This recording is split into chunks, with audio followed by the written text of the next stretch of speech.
eu estou a viver em Guantánamo. Doença que é intratável e que não te mata. Pá, eu tenho saudades de ser médico, não é? Isso me faz tanta falta, que é ser médico e pensar no mundo. Poderia ter uma escolha talvez mais fácil, mas acho que é esta, aquela que mais me apaixona e onde eu me sinto mais útil. Eu deixei de pôr as mãos nos doentes, agora só consigo fazer coisas que sejam no teclado. Readaptei-me. Objetivo número 1, sobreviver, não é? Sejam bem-vindos ao 7º episódio do Que Faz Falta, onde damos voz a quem não tem medo de mudar o mundo. Eu sou o Luís Leite e hoje tenho o privilégio de conversar com Gustavo Carona, médico anestesista, intensivista natural do Porto, que dedicou grande parte da sua carreira a missões humanitárias, zonas de conflito e catástrofe. Do epicentro de guerras esquecidas ao colapso das emergências médicas, lugares onde a esperança parecia impossível, Gustavo tem levado os seus conhecimentos médicos a países como a República Centro-Africana, Palestina, Síria, Iêmen, Afeganistão e Sudão do Sul através de organizações como os Médicos Sem Fronteiras. Recentemente, Gustavo tem enfrentado desafios pessoais significativos devido a uma doença crónica que o impede de exercer a medicina e o mantém confinado a uma cama vivendo com dor constante. Nas suas palavras, a doença que me matou sem me tirar a vida. Apesar destas adversidades, continua a ser uma voz ativa na defesa dos direitos humanos e na sensibilização para as crises humanitárias globais. Em greve de fome, lança uma petição pública que alcançou mais de 7.500 assinaturas, exigindo que Portugal reconheça a Palestina como um Estado e condene os crimes humanitários cometidos por Israel num dos genocídios mais atrozes da humanidade. Autor de obras como O Mundo Precisa de Saber e 1001 Cartas para Mossul, Gustavo partilha as suas experiências e reflexões sobre as realidades que testemunhou, procurando despertar consciências e inspirar ações em prol de um mundo mais justo e solidário. Nesta conversa vamos mergulhar nos momentos mais marcantes da sua vida, na paixão inabalável por um mundo mais humano. Afinal de contas, é preciso olhar o mundo com o coração. Olá, Gustavo. Muito obrigado por teres aceito o meu convite para esta conversa. É um grande privilégio. Olá, Luís. Privilégio é meu. Muito obrigado. E a minha primeira pergunta seria se continuas a olhar para o mundo com o coração. Eu acho que é daquelas conquistas que não tem uma meta, é um caminho. Eu esforço-me todos os dias por fazer um bocadinho melhor e não gosto também de ser juiz em causa própria. Não vou ser eu a dizer se eu estou a fazer aquilo que eu considero que deve ser feito, não é? Que é olhar o mundo com bondade, olhar o mundo com o coração e acima de tudo, percebermos, não é? Que somos uma família de 8 mil milhões e não somos apenas o nosso país ou as línguas que nós compreendemos ou as culturas que nos identificamos. Portanto, eu não sei se o sou, não sei se continuo a olhar o mundo com o coração, mas sei que continuo a querer fazer por isso e a melhorar todos os dias nesse sentido. Acho que é notável que olhas o mundo com o coração. Acho que isso será inegável, diria eu. Gustavo, antes de avançarmos, deixa-me só aproveitar aqui para agradecer aos subscritores do meu Substack e se quiserem apoiar podem subscrever ou fazer uma doação única no Buy Me a Coffee. Os links estão na descrição e nas redes sociais. Também seguir, partilhar e deixar um gosto também faz toda a diferença, permite divulgar o projeto e continuar a trazer convidados incríveis e a partilhar histórias inspiradoras como a do Gustavo. Achas que é preciso ter sorte para nascer? Ou na tua vida, na tua origem, partes de um lugar de privilégio ou de um lugar de desvantagem? Como é que isso te definiu? Assim, mais do que sorte, portanto, eu acredito muito no acaso, ao contrário de uma frase que é dita de formas diferentes, mas por muita gente, nada acontece por acaso. Talvez a minha mente científica me leve a acreditar que tudo acontece por acaso. É exatamente o oposto daquilo que as pessoas chamam karma, ou lá o que é. E dentro deste acaso, sim, eu nasci num dos lados mais privilegiados do planeta e mesmo dentro daquilo que é a realidade portuguesa, eu nasci numa família de classe média alta, já tive um período da minha vida com algumas dificuldades económicas na minha adolescência, mas nunca com a seriedade com que, infelizmente, vemos tantas pessoas a enfrentar a pobreza em Portugal e no mundo. Portanto, portugueses às vezes não têm a noção que estamos dentro dos 5, 10% dos mais ricos do mundo e isto é o mesmo que dizer que não estamos, não é, no lado do azar, no lado mais escuro do planeta, onde parece que, se fizermos a analogia com a Lua, onde parece que não há luz e esses sim nasceram com condicionantes à partida enormíssimos de saúde, de segurança, de tudo aquilo que são os pilares para a felicidade, para a paz interior, que eu acho que nós temos em Portugal e que eu tive o privilégio, portanto eu sinto-me sim um privilegiado nesse aspecto, sem margem para dúvida. E tinhas noção, antes de partir para as tuas missões pelo mundo fora, dessa desigualdade? Ou descobriste só depois? Não há ninguém que não tenha 2 ou 3 neurónios a funcionar que saiba que existe fome em África, não é? Claro que pensar nisso, refletir sobre isso, ser confrontado com essa realidade. Há coisas que nós não conseguimos substituir à vivência pessoal. Mesmo que estejamos muito interessados e consigamos ler livros aprofundadamente sobre o tema, ver documentários, filmes, o que for, peças jornalísticas extremamente bem feitas, tudo isso é importantíssimo realmente para a tomada de consciência, que é sempre o primeiro passo para a resolução de qualquer problema, seja ele pequeno ou grande, mas a nossa vivência pessoal é insubstituível. E sim, eu já sabia que havia muita miséria, muita tristeza e muita pobreza no mundo, mas não deixei de ser, não é, esbarrado, atropelado com as minhas emoções ao sentir na pele, ou por outra, eu não senti na pele. Bom, estou aqui a brincar com as palavras. Eu senti na minha pele o sofrimento e a dor e a pobreza de tantas pessoas à minha volta, em quase todos os Sim, países claro. onde eu tive. E isso é algo que nos muda para sempre. Acho que é impossível uma pessoa não ficar impactado com essa realidade tão intensa e tão diferente, tão dispar, tão desnivelada, não é? Porque eu acho que, acima de tudo, aquilo que mata uma sociedade não é a falta de recursos, é o desnível. E aquilo que mata a humanidade, na minha humilde opinião, não é por si só a pobreza, porque há 200 anos todos nós éramos pobres, todos nós tínhamos uma esperança média de vida de 30 e tal anos, mas estávamos relativamente, não é? Já havia ricos e pobres dentro do próprio país e dentro dos países, mas o desnível tem se tornado cada vez maior. E isso sim é algo que é altamente fraturante naquilo que se quer que seja o equilíbrio no planeta, que não é só uma questão de altruísmo, acho que é uma questão de pragmatismo. Nós, se não tivermos todos a remar para o mesmo lado, nunca vamos conseguir resolver questões tão importantes como as alterações climáticas, como os grandes conflitos, não é, que assolam a humanidade e que nos desequilibram a todos, quer queiramos, quer não. E por isso é importante que as pessoas, se tiverem oportunidade, vejam estas realidades com os seus próprios olhos para que percebam, mais uma vez, tomada de consciência como o primeiro passo para a resolução de qualquer problema. Voltando um bocadinho atrás, esse sentido do teu crescimento, estou a fazer aqui um bocadinho o historial da tua vida para saber as tuas motivações e a tua origem. O que é que te motivou a juntar-te aos Médicos Sem Fronteiras e a trabalhar em contexto tão adverso? Houve algum evento específico que te levou a fazer isso? Qual foi a motivação? Eu tive, na minha adolescência, uma desilusão muito grande com o bodyboard e isso fez-me sofrer muito.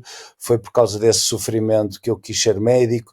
Portanto, começa aí, de alguma forma, a vontade de tomar as decisões mais importantes com o coração. E depois, já dentro da medicina, portanto, eu não posso dizer que brincava aos Médicos Sem Fronteiras com 5 anos e que me estimularam para isso, nem nada. Já dentro da medicina, à medida que fui crescendo enquanto pessoa, estudante de medicina e jovem médico, tive muitos momentos de influência. Ao ver estas realidades, ao ver o trabalho destas organizações, percebi que aquilo me apaixonava. Eram lágrimas que que me caíam de motivação, de vontade. Eu quis ir atrás dessas lágrimas. A minha primeira viagem à África, enquanto turista, foi em 2007, portanto eu tinha 26, quase 27 anos, e foi a minha primeira constatação com pobreza extrema, Moçambique, e aí, sem romantizar demasiado a questão, tive uma espécie de epifania a dizer, eu não consigo viver comigo próprio, gostando tanto de exercer medicina, se não entregar os meus conhecimentos onde eles são mais necessários. Portanto, houve uma série de momentos, mas aí em Moçambique houve um em particular que me levou a dizer, este é o que eu quero, isto é o que eu quero fazer da vida. Eu senti essa obrigação moral, que é para comigo, não é pronto, é para ajudar os outros, mas é acima de tudo aquilo que todos nós procuramos, não é? Que é paz interior e olhar para o espelho e gostar daquilo que vemos. Portanto, eu senti que isso era muito importante para mim.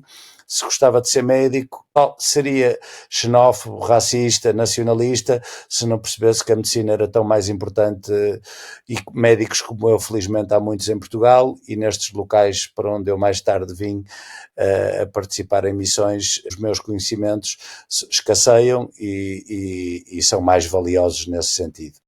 Queres especificar esse momento que fez o clique, por assim dizer? Posso especificar, olha, quem conhece Maputo, há uma feira... Deixa-me só dizer que eu vivi em Maputo 2 anos. Ok, então sabes de certeza. E também tenho alguns ouvintes de Moçambique. Maravilha, a história é bonita, porque falar de Moçambique e sentir Moçambique é sempre bom, apesar de estarmos a viver momentos muito conturbados, mas não vamos entrar por aí. Pronto, eu fui ao mercado, eu tinha um amigo que vivia lá, portanto já estava mais ou menos à vontade com as circunstâncias de Maputo, e levou-me a mim e a outro que estava lá pela primeira vez ao mercado de Chipamanine. Portanto, para quem não sabe, não é um mercado aberto, que tem de tudo, onde se vê muita pobreza, é uma espécie de feira da Vandoma, feira da Ladra, versão africana, portanto muito mais pobre. E o que eu vi nesse mercado em termos de pobreza foi mesmo muito, muito, muito marcante. E ao mesmo tempo eu tinha estado em Londres há relativamente pouco tempo e tinha comprado um iPod, que na altura era assim uma coisa bastante moderna. E para que as pessoas realmente não pensem que as coisas me foram oferecidas, eu só comecei a viajar assim mais a sério quando comecei a juntar dinheiro do meu trabalho. Nunca tive o privilégio de conseguir fazê-lo antes assim, de uma dimensão mais significativa. Mas bom, voltando à história, eu tinha um iPod no bolso.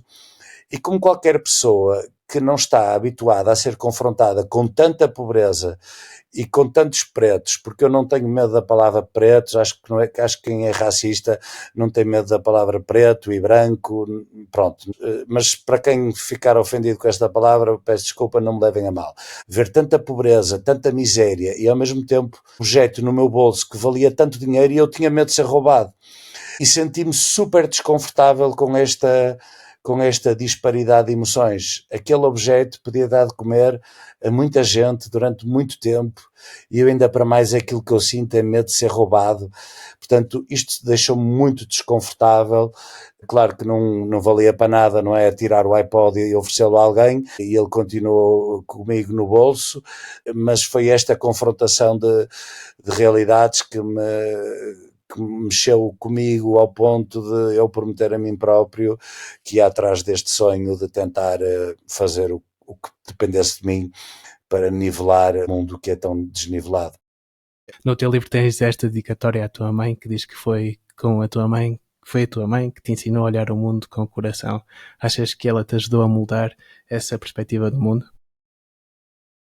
Olha, não me armando aqui em perito de parentalidade, até porque eu não sou pai e nem sei nada sobre o tema, para além do senso comum, não há melhor forma de educar do que o exemplo, não é? E a minha mãe, sem ter feito missões em lado nenhum, fez uma missão que eu considero muito bonita, que é ser professora na escola pública e ter escolhido quase sempre escolas bastante problemáticas dos arredores do Porto, porque lhe desafiava ter alunos que vinham de circunstâncias socioeconómicas muito complicadas.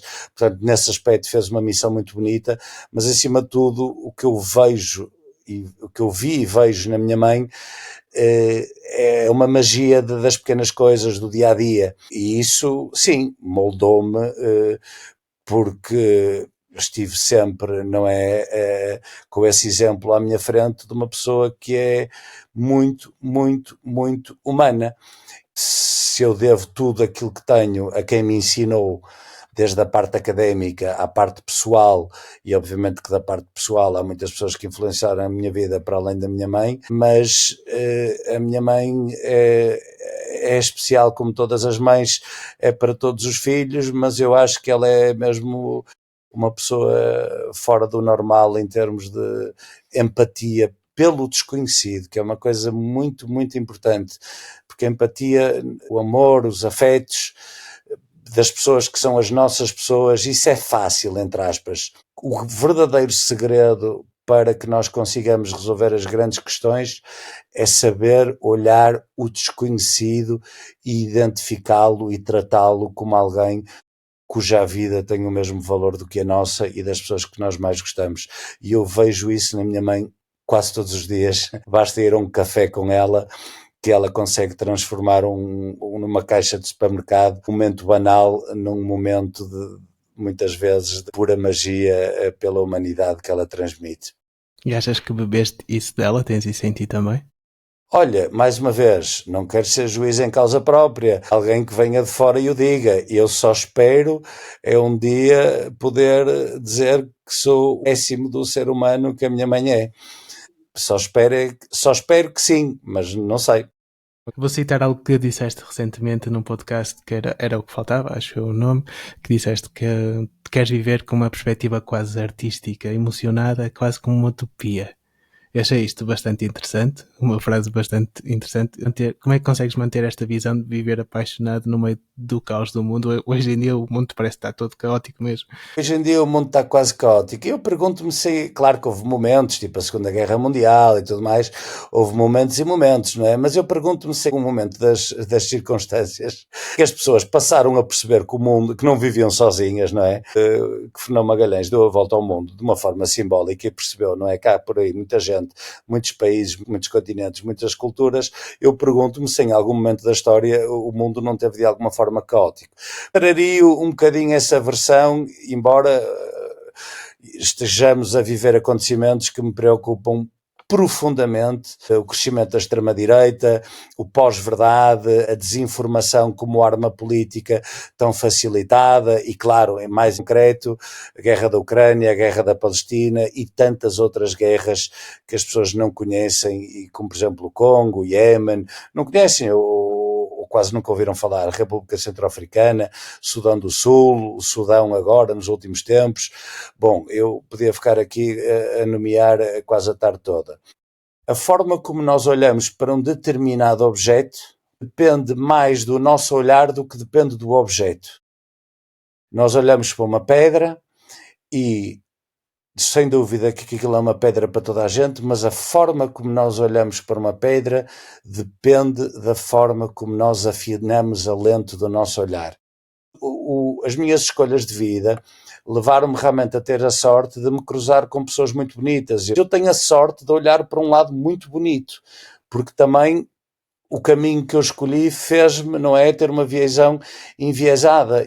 Eu vou sempre lutar pela utopia, vou sempre acreditar que é possível fazer melhor. Não sei se será na minha vida ou nas próximas, ou se será verdade, mas eu... mais uma vez, podemos escolher ser otimistas ou pessimistas. Há pessoas que não conseguem controlar, não? Mas não muda nada e nós somos mais felizes se formos otimistas. Portanto, eu sempre tive assim um certo otimismo crónico e acho que a arte permite-nos sonhar, permite-nos sair de nós próprios, permite-nos pensar que o impossível é possível, e eu percebo zero da arte, zero, mas acredito imenso no poder da arte de intervenção e acredito imenso, não é, na poesia. E quando eu falo de acredito muito na poesia, é num sentido mais abstrato, num sentido mais na forma como nós escolhemos olhar para o mundo, nos relacionarmos com o mundo, com as outras pessoas, com as dificuldades, e é nesse sentido que que sim, continuo a achar que a arte, a poesia, a utopia são coisas que nós temos que perseguir e conquistar e que dependem de nós. Mas também já viste o pior da humanidade? Como é que se concilia esse otimismo com essa realidade? A diferença entre mim e outras pessoas que nos possam estar a ouvir é que eu vi e eles não viram, mas sabem que existem. Portanto, eu prefiro ver as tristezas de frente e sentir que posso fazer alguma coisa sobre elas do que vê-las ao longe e sofrer com a impotência de não fazer nada. Portanto, o ser humano tem um lado malévolo, tem, por ambição, por muitas vezes egocentrismo, ganância de poder. Bom, há uma série de fatores que levam às vezes o ser humano a fazer coisas aberrantes e dói ver isso. Estou a pensar, por exemplo, a violência africana, nas guerras africanas, e mais uma vez desculpem-me as generalizações, eu sei que a África tem 50 e tal países e são diferentes e tudo mais, mas há algumas coisas em comum dos vários conflitos que eu já vi em África. É duríssima no sentido do corpo a corpo. Pessoas mortas à catanada, às vezes mulheres, às vezes idosos, e nem se percebe porque é que foram mortos, porque nem sequer eram uma ameaça. Portanto, vê-se uma violência muito, muito cruel. E depois, por outro lado, em guerras mais sofisticadas, como aquela que eu tive, por exemplo, no Afeganistão, ou até mesmo na Síria, no Iraque, em que nós sabemos que há drones telecomandados, em que há um gajo que está com joystick, não é, a deixar cair bombas num drone, supostamente, não é, sem danos colaterais, supostamente sem civis a morrerem, quando nós sabemos que isso é pura mentira.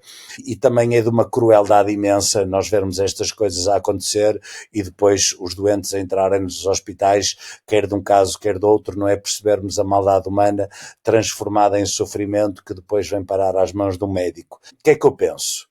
O que é que eu posso fazer? Sabes que ainda há pouco tempo eu estava a ter uma conversa que resume um bocado a minha forma de ver as coisas. Isto é uma caricatura, não é para ser levada à letra.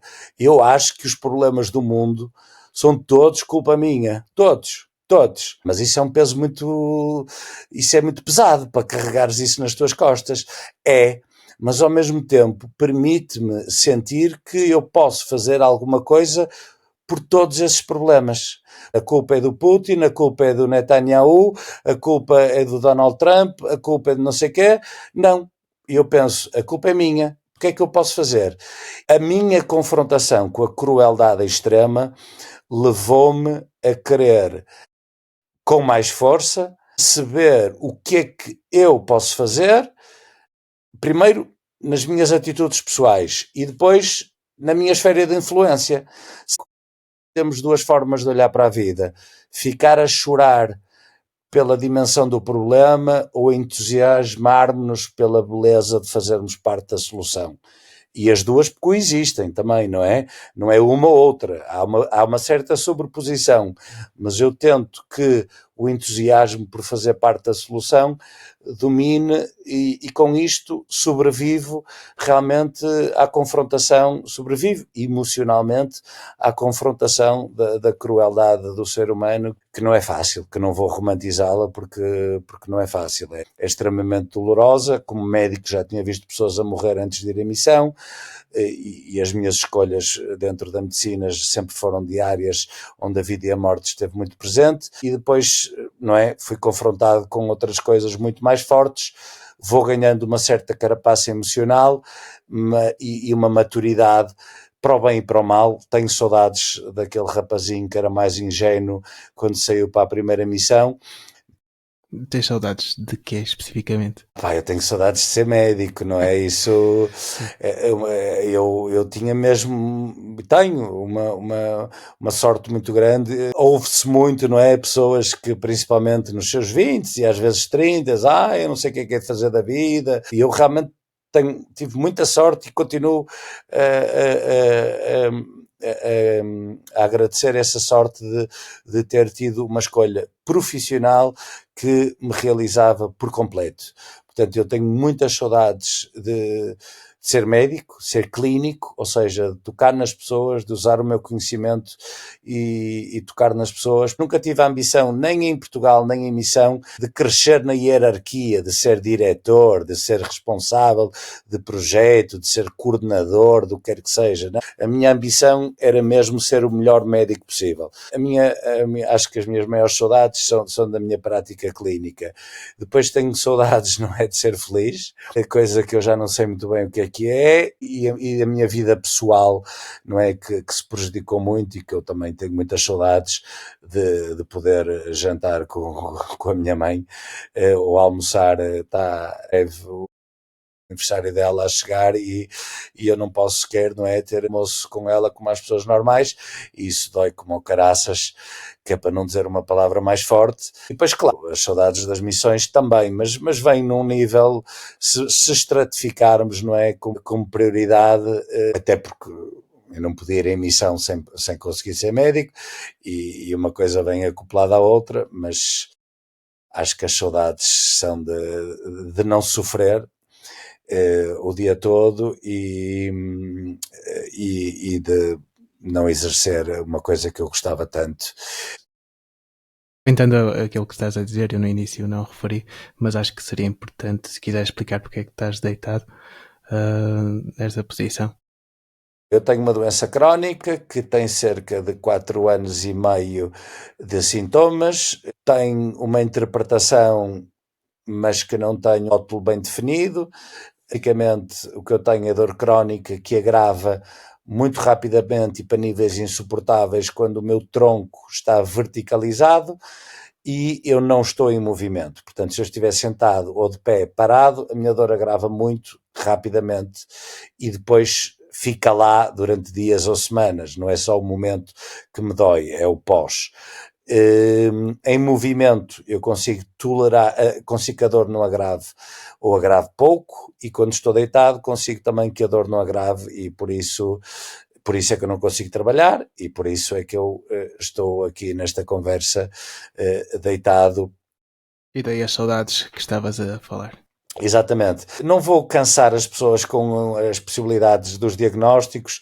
Parece que é algo parecido com o long Covid, sendo que não causado pelo vírus SARS-CoV-2, mas causado por uma bactéria que chama-se Borrelia e que depois dá uma doença que se chama doença de Lyme. Portanto, a doença de Lyme eu já tive, mas já a tratei.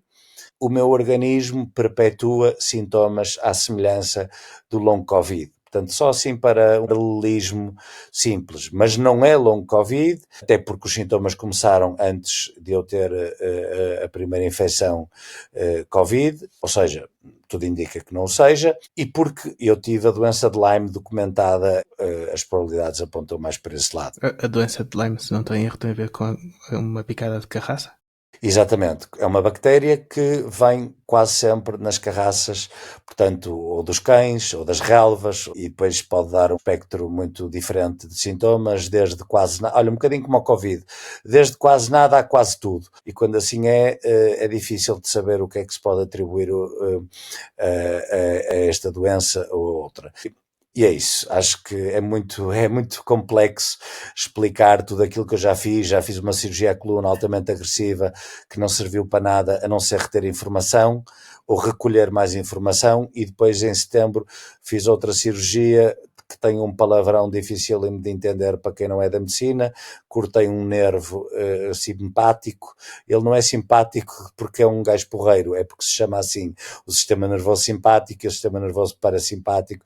Eu cortei o nervo simpático, tem a ver com a constrição das veias, e desde então tenho algum alívio que me permite estar aqui à conversa. Até setembro eu era incapaz de ter sequer uma conversa por ter tanta dor que me impedia até de raciocinar nos mínimos. Mesmo assim eu digo que o meu cérebro anda assim a 20% e nos dias bons, e pronto, já não exerço medicina há quase 4 anos, foi em março de 21 que eu saí do hospital, coincidência ou não, quando a pandemia abrandou. Não foi o fim da pandemia, mas foi o fim da terceira vaga, portanto a quarta e a quinta comigo já fora do hospital, já não foram tão disruptivas para as pessoas, para os hospitais, já não houve lockdowns, felizmente, tudo isso. Portanto, eu saí do hospital, coincidência ou não, numa altura em que a terceira vaga está a amainar, e pelo menos dei tudo o que tinha enquanto pude nas fases mais difíceis da pandemia, e como intensivista levei com ela muito de frente, e com muita intensidade, e foi muito duro. Depois vamos voltar Claro. a este tema novamente, por causa da Palestina. Porque fizeste Vamos uma a greve isso. de fome e conseguiste as 7.500 assinaturas, mais do que isso. E a questão que eu tenho é porque é que a Palestina é assim tão importante e o que é que raio é que está a acontecer por lá?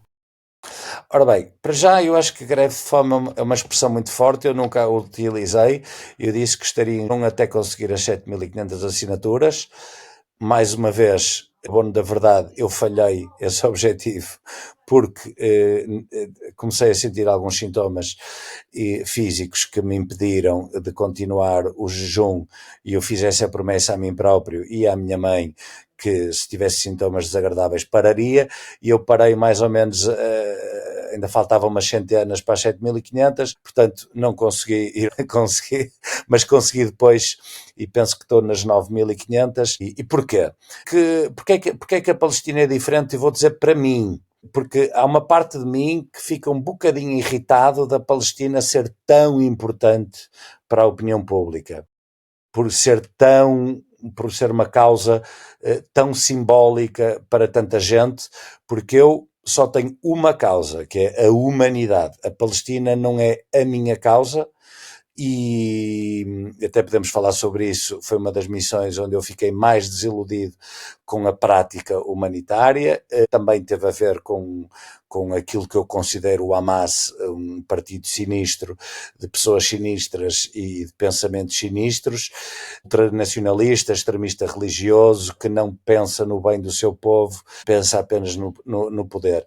Mas o que é que para mim é diferente da questão da Palestina, por exemplo, versus a questão da Ucrânia? É que nós, enquanto país, politicamente, eu vou ligar a luz, o meu quarto tem pouca luz, mas acho que já estava a ficar aqui um bocado escuro. E qual é a diferença entre a Palestina e a Ucrânia? A diferença é que nós, na Ucrânia, condenamos o responsável pela agressão, oferecemos-nos de imediato para a ajuda humanitária, para a recepção de refugiados, fomos peremptórios em dizer, nós, quem nos representa, Portugal, claro que há partidos que dizem coisas diferentes, mas quem nos representa foi perentório a dizer, há um agressor, que é a Rússia, há um agredido, que é a Ucrânia, e nós vamos estar do lado da soberania dos povos, do lado do país que está a ser agredido, contra aquilo que é a lei internacional, contra aquilo que é a visão das Nações Unidas sobre o tema, portanto, contra tudo aquilo que é legal e moralmente obrigatório, nós fizemos. Na Palestina, exatamente o contrário. Portanto, nós, Portugal, somos absolutamente cúmplices por silêncio. Há países piores, mas lá está. Mas eu só, voltando àquela questão, não é? Eu só consigo mexer-me, quem me dera a mim, não é? Que vozes neste sentido, e sei que as há, não é? Outros países que têm ainda mais influência. Mas eu sinto que só consigo chegar a Portugal, portanto falo para Portugal e porque sou português de nacionalidade, não é? É quem me representa. Eu sou cúmplice por silêncio e por inação daquilo que é, no mínimo, ou vários crimes de guerra e crimes contra a humanidade. Eu acho que é um genocídio, admito que a palavra genocídio possa ser negociada no Tribunal Criminal Internacional, mas tudo o resto não é. Matar crianças à fome como arma de guerra, punição coletiva, matança indiscriminada de civis, a inibição, o boicote ao acesso a cuidados de saúde e a ajuda humanitária. Tudo isto são crimes contra a humanidade que estão mais do que documentados e comprovados. Portanto, Portugal, quem me representa, ao silenciar-se perante isto, está-me a fazer de mim cúmplice. E depois, mas eu não elegi estes, não interessa, é quem nos representa. Portanto, neste momento, os 10 ou 11 milhões de portugueses são todos eles cúmplices por silêncio e por inação de algo que é absolutamente desumano. Não consigo perceber como é que o atual e o anterior, portanto, isto até é bom que tenha havido dois governos, um do PS e outro do PSD, embora com palavras diferentes, porque eu não gosto mesmo de entrar na partidarite, porque entendo que o humanitarismo é apartidário. Não podemos dizer que seja apolítico, porque nós cada vez que respiramos temos statement político, mas pelo menos apartidário é certamente, e põe-se completamente à parte das discussões entre partidos, porque a definição do humanitarismo implica neutralidade, imparcialidade e independência, e eu tento que o meu posicionamento seja centrado no humanitarismo. Portanto, já houve governos diferentes, de partidos diferentes, e com palavras diferentes, ninguém consegue dizer que vai reconhecer o Estado da Palestina, mas todos falam em política de dois Estados. Não consigo perceber como é que há uma política de dois Estados com potencial resolução para o conflito, não este, mas o conflito, não é, que já vem desde 1947, ou se quisermos, não é, muito anterior a isso, e não percebo como é que há um criminoso de guerra, como é que há alguém que o Tribunal Criminal Internacional já emitiu um mandato de captura, não é? Ele não foi condenado, mas já há um mandato de captura para o Netanyahu e para o Ministro da Defesa, e Portugal silencia-se, e o silêncio é cúmplice, e a inação é cúmplice. A inação e o silêncio também são ação, o silêncio também são palavras, e é nesse sentido que eu acho que a Palestina é diferente de todos os outros, é porque o conflito do Sudão, o conflito do Iémen, o conflito do Congo, eu gostava imenso que Portugal pudesse fazer mais qualquer coisa, mas eu não sei o que é que nós podemos fazer em termos concretos, ou por outra, até sei, mas seria uma conversa bem mais longa. Agora, neste momento, em relação àquilo que está a acontecer na Palestina, é demasiado óbvio que nós somos cúmplices por silêncio e nós somos incapazes de criticar este governo israelita. E atenção, eu acho que a criação do Estado de Israel provavelmente foi um erro histórico, mas eu acho que já não é possível eliminar o Estado de Israel. É a minha visão.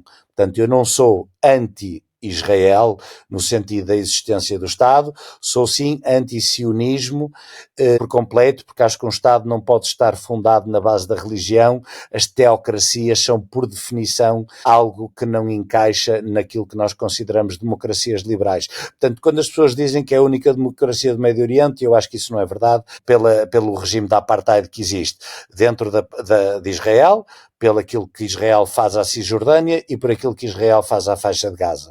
O plano é óbvio, é de extermínio do povo, é óbvio. Eles dizem, não é? Vários ministros de Israel, portanto, não percebo como é que Portugal permite que um povo, que neste caso é palestiniano, que neste caso é árabe, que neste caso é muçulmano, tudo para mim são detalhes. Porque se eu vivesse na altura da Segunda Guerra Mundial, eu diria, por favor, protejam os judeus.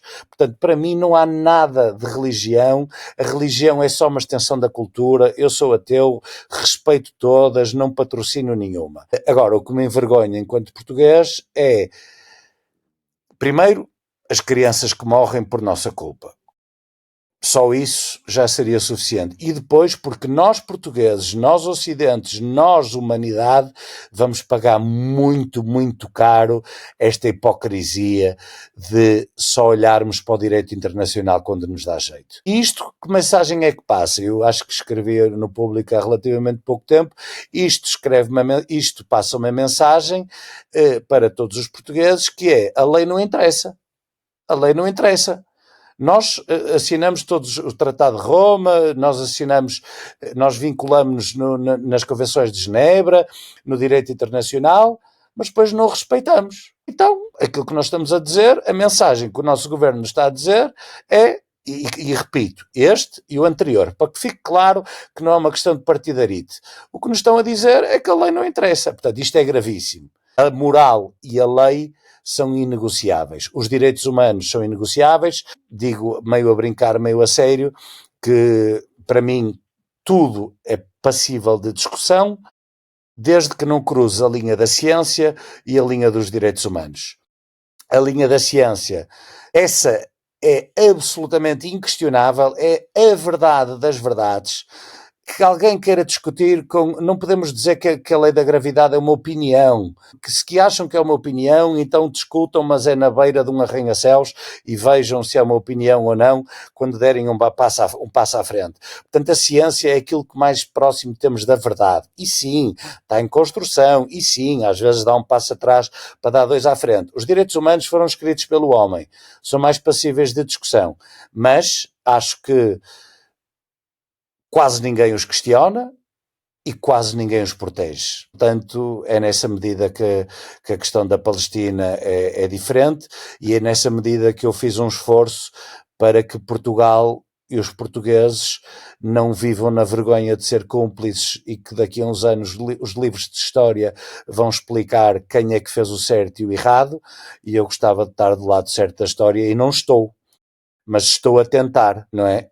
Estou a tentar que o meu país possa em algum momento ter a coragem, até porque eu acho que a nossa pequenez em termos de dimensão política e de população e económica e tudo mais, podia nos dar coragem. Olha, já que a nossa opinião não é assim tão importante, porque realmente os Estados Unidos não vão ficar com medo se nós mudarmos de ideias, já agora porque é que não temos coragem? E fazemos aquilo que Espanha vai fazer ou fez, a Irlanda também cada vez mais, a Irlanda juntou-se à África do Sul na queixa de genocídio do Tribunal Criminal Internacional. Porque é que nós não temos esta coragem? É possível fazê-lo se outros países europeus o estão a fazer e pronto, é uma vergonha para Portugal e as consequências que nós vamos pagar vai demorar muito tempo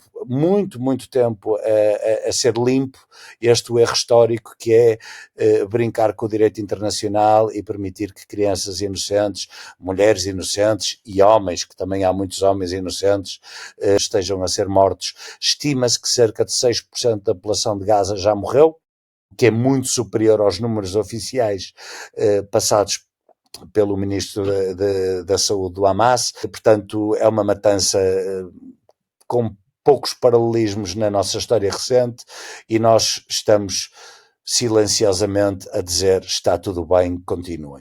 Fazemos aqui só uma pequena pausa para recordar que se quiserem apoiar este projeto e quiserem fazer parte de uma comunidade bastante interessada e envolvida, podem subscrever o Substack do podcast O Que Faz Falta, onde terão acesso a vários conteúdos exclusivos, poderão fazer perguntas aos próximos convidados, por exemplo, e também escolher os próximos convidados. Seja um subscritor, poderás sempre convidar mais alguém, como o Zeca Afonso dizia na sua música, venham mais 5. Falando desse radicalismo, dizes que a doença que mais mata no mundo é a ignorância, e talvez seja a ignorância, mesmo do nosso governo, não verificar que Israel, o país, é um radicalismo religioso. Não, eu tenho a certeza que eles sabem tanto ou mais do que eu, não querem é fazê-lo. Se há uma franja muito grande da população portuguesa cujas estas problemáticas além fronteiras não lhes toca e têm realmente desconhecimento do assunto e por isso é que os políticos sobrevivem a estas questões sem qualquer problema porque não toca na vida diretamente dos portugueses, isso sim. E também acredito que, e por isso eu trabalho, e por isso eu luto, não é? É que eu acredito mesmo que em democracia os políticos vão atrás da vontade da maioria. E nós precisamos é demonstrar que a maioria quer dizer que Israel é, neste momento, um Estado pária, um Estado criminoso. Neste momento, o regime não quer dizer que o tenha sido sempre e que tenha que ser destruído, porque, volto a dizer, eu acho que é um erro histórico, não consigo dizer que seja possível, na minha humilde opinião, eliminar o Estado de Israel neste momento. Agora, portanto, eu não estou a favor daquilo que o Hamas advoga e de aquilo que alguns grupos pró-Palestina advogam, inclusive a frase "from the river to the sea", para mim é extremamente polémica, há várias interpretações, mas parece-me que do rio até ao mar implica eliminar Israel e eu acho que não estamos em condições de o fazer. Eu acho que é um ato de resistência necessário, mas é só a minha opinião, não estou a dizer que Israel tenha que deixar de existir, também não partilho dessa opinião. Como tu claro, dizes, mas os slogans têm que ter conteúdo. Então, pronto, não vamos discutir esse slogan, até porque há pessoas que dizem que tem que ser livre, mesmo que Israel exista, tem que ser livre, não sei o quê. Pronto, está tudo bem. Agora, o que eu vejo e entristece-me é pessoas, primeiro, monocausa, isso entristece-me, e vejo pessoas que são tão pró-Palestina que acham que aquilo que o Hamas fez é um movimento de resistência e não de terrorismo. E eu, não é por ter estado lá que tenho uma superioridade moral ou intelectual, mas eu tive mesmo o desprazer de conviver com o Hamas, e daquilo que eu estou bastante atento às notícias em termos do que se passa na Palestina, acho que a pior coisa que se pode fazer pela causa palestiniana é dizer que o Hamas é um movimento de resistência, o que não quer dizer que daqui a algum tempo, quando os palestinianos forem chamados às eleições, se é que isso vier a acontecer, eles não tenham direito de escolher quem os representa. Atenção, agora, da mesma forma que eu vou dizer sempre que os Talibã é um regime nojento, não foram eleições os Talibã, mas conseguem talvez ter o apoio da maioria da população. A Al-Qaeda não dominando um Estado, o Estado Islâmico já dominou partes do território, são regimes nojentos, asquerosos, que representam tudo o contrário daquilo que eu acredito enquanto ser humano, e o Hamas está nesse grupo, e consegue até, e acho curioso que sejam as pessoas de esquerda em Portugal que acreditem que sejam muitas vezes mais aquelas que legitimam o Hamas, quando o Hamas tem todas as características de extrema-direita. É ultranacionalista, põe a religião como instrumentalização do povo e da política, não é? E entre outras coisas. Exatamente como Israel, exatamente como este atual governo de Israel. Portanto, eu queria só para terminar, o Hamas consegue juntar o extremismo sunita, que vem essencialmente da Península Arábica, não é? Arábia Saudita, Estado Islâmico, Al-Qaeda, com o extremismo xiita, que vem do Irão, ayatollahs, não é? Aqueles mesmos que nós odiamos porque não deixam as mulheres sequer porque matam mulheres por mostrarem o cabelo, são os que estão a patrocinar o Hamas. Mas depois há partes da sociedade, das pessoas que são pró-Palestina, que são a favor do Hamas. E isso é que eu não consigo compreender. Quando o Hamas une o extremismo xiita e sunita, é aberrante. E eu acho, mas é uma opinião muito pessoal e eu posso estar absolutamente errado, que as pessoas que legitimam o Hamas estão a afastar aquele que é o bom senso daquilo que se pretendia ser uma maioria da população a favor da Palestina. Pronto, é a minha posição, é prejudicial para a Palestina que a opinião pública de Portugal do Ocidente seja condescendente com o Hamas. Só para clarificar aqui a minha opinião, quando eu estava a dizer a resistência, eu acho que e tu sabes melhor que eu, estiveste lá, quando estamos oprimidos e só temos uma forma de combater essa resistência necessária, não quer dizer que seja apologista do Hamas, mas essa resistência... Claro, e esse argumento é muito válido e interessante de dissecar. Agora, isso não explica porque é que o Hamas mata a própria oposição, percebes? Mata as pessoas do seu próprio território que têm opiniões contrárias à sua, não explica porque é que o Hamas, desde 2005, que não permite que a população de Gaza vá a eleições. Isso não explica porque é que o Hamas, quando saiu, não é, para Israel, fez questão de matar mulheres e crianças, por mais que os relatos israelitas, e que continuam a ser aquilo que ficou imprimido na cabeça das pessoas, foi mentira. Ainda há pouco tempo saiu um relatório em que parece que quase não há provas, não sei se é a melhor forma de dizer, em que as provas que haverá ou são nulas ou muito frágeis em relação à possibilidade de ter havido violações por parte de elementos do Hamas. Mas que mataram crianças e mataram mulheres de uma forma indiscriminada, isso não há dúvidas. E repito, eu estive lá e já agora partilho, aquilo que me fez desistir da minha missão em Gaza foi porque o Hamas, por motivos nacionalistas, proibia as organizações médicas internacionais a tocar nos feridos de guerra, porque eles queriam bater no peito e dizer nós é que tratamos dos nossos. E por isso morriam pessoas, essencialmente rapazes novos, por causa desta posição do Hamas. E eu considerei que isto não era aceitável, que os Médicos Sem Fronteiras não deveriam aceitar estas condicionantes, porque acho que a ajuda, humanitária ou não, parte de um pressuposto, que é as pessoas quererem ser ajudadas. Se não querem ser ajudadas, e como eu já tive em tantos locais do planeta, que a ajuda dos Médicos Sem Fronteiras faz tanta diferença, em que as pessoas querem tanto e querem mais, e há tantas terras em que precisam de mais ajuda, de mais infraestruturas, de mais médicos, de mais tudo. Então, não vale a pena estar em sítios onde as pessoas que comandam, porque nós nunca podemos estar em sítios sem a aceitação do domínio político, sejam eles atores reconhecidos ou entendidos como rebeldes, não interessa. Nós temos que ter, não é, a aceitação do domínio político e militar no território onde estamos a trabalhar. Pelos vistos, não se importa que morram pessoas só para bater no peito e dizer nós é que tratamos dos nossos. Pronto, acho que já falei demais sobre este assunto. Eu não sei até que ponto é que neste momento na Palestina continua a ser assim com a Hamas, não está lá. Só mudou para pior, e o que é triste é que, claro, que com a atitude bélica de Israel, que todos nós que temos coração achamos inadmissível. Peço desculpa para dizer que também médicos humanitários também morrem na Palestina neste momento. Muitos, nunca morreram tantos profissionais de saúde, jornalistas, trabalhadores humanitários no geral.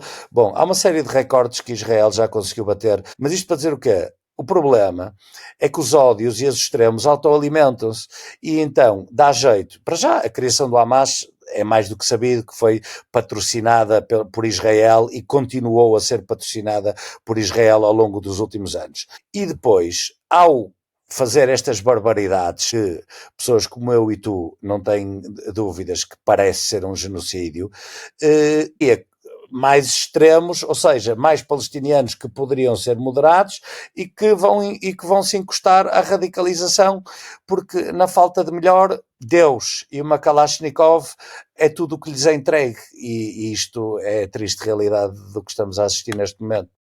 Falas nos teus livros dessa radicalização e da religião e que está presente noutros lugares do mundo também. Quais são os maiores desafios que a medicina humanitária enfrenta e qual é o impacto que tem o facto de estarmos lá nesses sítios? Olha, segurança, não é? Segurança. Prende-se isto enquanto nadador salvador, prende-se isto enquanto médico que já trabalhou muitos anos no INEM, a nossa segurança acima da segurança dos outros, porque se não tivermos seguros não podemos fazer nada pelos outros, e o mesmo se aplica lá está, à implementação de uma estrutura hospitalar, seja ela pequena ou grande. Se não tivermos os mínimos de segurança, não conseguimos. Não raras vezes, o extremismo islâmico vê tudo o que é ocidental como inimigo. Vê tudo o que é infiel, não muçulmano, como inimigo. E eu tive, inclusive, uma história muito triste que me bateu muito perto. Bateu-me de raspão, mas bateu-me muito forte. Que foi quando eu saí da Síria, 5 companheiros, colegas de trabalho dos Médicos Sem Fronteiras foram raptados pelo Estado Islâmico da casa onde eu vivia 2 dias depois de eu ter saído. Portanto, esse é o risco de viver, ou de trabalhar e viver em sítios onde o extremismo islâmico brota, é porque se a nossa segurança passa a estar em risco. Por exemplo, qual foi a consequência desse rapto? Foi o fim do projeto. Todo o projeto acabou. Ou quanto muito continuaram-se algumas coisas naquilo que nós chamamos de controle remoto.